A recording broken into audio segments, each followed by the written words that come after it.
Been watching presidential campaigns long enough to learn a couple of things. One is that we never really know as much as we think we do about what's going on out there. And the second is we're at a stage in the campaign just before voters start to have their say when things can begin to shift very rapidly. Voting starts in about a week in Iowa. The caucus is there.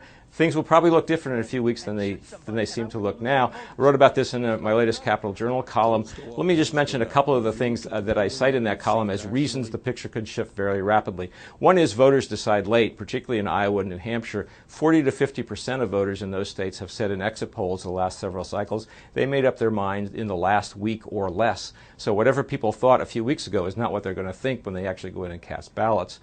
Second, perception can become reality. You know, somebody who doesn't win one of these early states but does better than expected can look as if he's on the rise even if he didn't win anything. That's what happened to Bill Clinton when he lost Iowa and lost New Hampshire in 1992, but created a sense that he had momentum, and that carried him on to the nomination.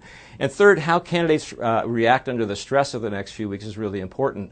You can react well or you can react badly when you do well or when you don't do as well as expected. We saw Howard Dean have a problem in 2004 when he lost Iowa, tried to pump up his supporters with a big high-energy speech, had what came to be known as the Howard Dean scream moment.